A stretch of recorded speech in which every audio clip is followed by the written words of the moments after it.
पूरी समता मूलक शिक्षा व्यवस्था बनाने की दिशा में प्रयास हुआ है। इसका नतीजा ये हुआ कि जहां विद्यालय है वहां शिक्षक नहीं है, जहां शिक्षक है वहां विद्यालय नहीं है, जहां दोनों है वहां बच्चे ही नहीं, और कहीं कहीं अगर तीनों भी है तो शिक्षकों को गैर शैक्षणिक कार्य में लगा दिया है।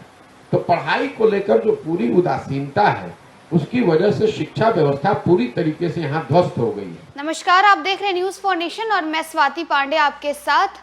बिहार में शिक्षा व्यवस्था का ध्वस्त हो जाना नीतीश कुमार के कार्यकाल का सबसे काला अध्याय है। इसके लिए बिहार की जनता और बिहार का इतिहास कभी सीएम नीतीश कुमार को माफ नहीं करेगा।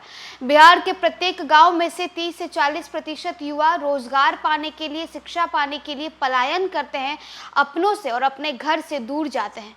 इसके लिए भी सीएम नीतीश कुमार को बिहार कभी माफ नहीं करेगा।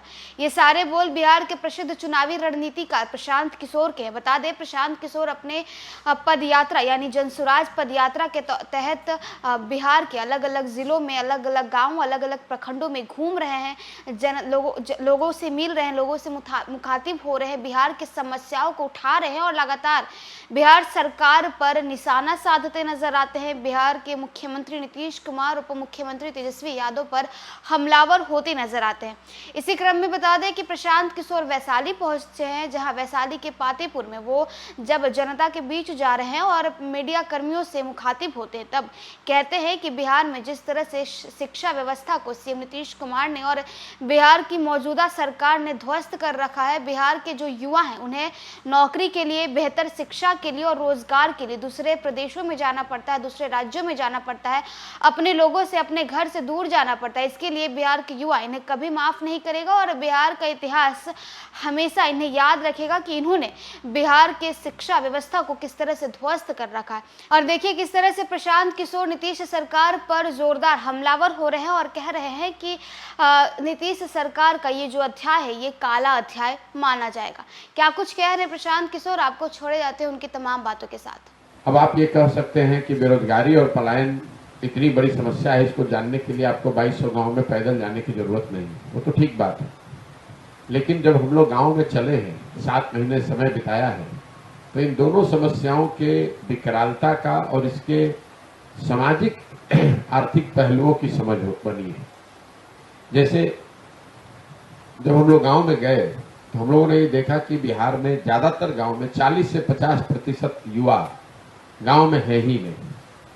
ज्यादातर गांव में बच्चे, बूढ़े और महिलाएं ही बची हुई हैं और कई लोगों को ऐसा लगता है कि पलायन जो है वो गरीबों की समस्या है। ऐसी बात नहीं है। पलायन से जितना प्रभावित गरीब समुदाय है, करीब करीब उतना ही प्रभावित आर्थिक रूप से समृद्ध लोग भी हैं, क्योंकि गरीब आदमी मजदूरी करने के लिए बाहर जा रहा है, लेकिन जो आर्थिक सामाजिक तौर पर मजबूत लोग हैं उनके बच्चे पढ़ाई के लिए, नौकरी के लिए उनको भी बाहर जाना है। क्योंकि यहाँ सुविधाएं हैं नहीं, तो परिवार की जो अवधारणा है पलायन की वजह से करीब करीब वो विलुप्त हो गई है। शायद ही गांव में कोई ऐसा घर है जहां माता पिता, पति पत्नी, बाल बच्चे सब साथ में रहते। चाहे आप गरीब हो, मजबूरी में आपका एक कोई जवान घर का आदमी बाहर नौकरी करने गया हुआ है या पढ़ाई करने गया है या फिर बीमार है तो उसकी दवाई के लिए गया हुआ है। तो परिवार की पूरी समता मूलक शिक्षा व्यवस्था बनाने की दिशा में प्रयास हुआ है। इसका नतीजा ये हुआ कि जहां विद्यालय है वहां शिक्षक नहीं है, जहां शिक्षक है वहां विद्यालय नहीं है, जहां दोनों है वहां बच्चे ही नहीं, और कहीं कहीं अगर तीनों भी है तो शिक्षकों को गैर शैक्षणिक कार्य में लगा दिया है। तो पढ़ाई को लेकर जो पूरी उदासीनता है उसकी वजह से शिक्षा व्यवस्था पूरी तरीके से यहाँ ध्वस्त हो गई है।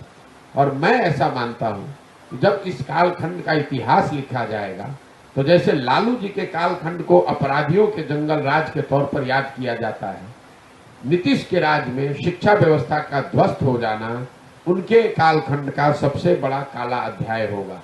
ऐसा इसलिए कि देखिए, अगर आज सड़क टूटी हुई है, कल एक अच्छी सरकार आ जाए तो सड़क बन सकती है, लेकिन जो लोग इस शिक्षा व्यवस्था से पढ़कर निकल गए, अब जीवन भर एक अच्छी सरकार आ भी जाए तो भी अब वो शिक्षित समाज के पीछे ही चलेंगे, अब वापस आकर वो पढ़ाई नहीं कर सकते।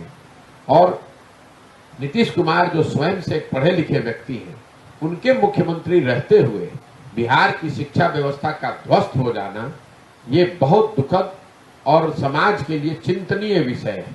और कभी भी मुझे ऐसा लगता है कि इतिहास नीतीश कुमार को इस चीज के लिए माफ नहीं करेगा।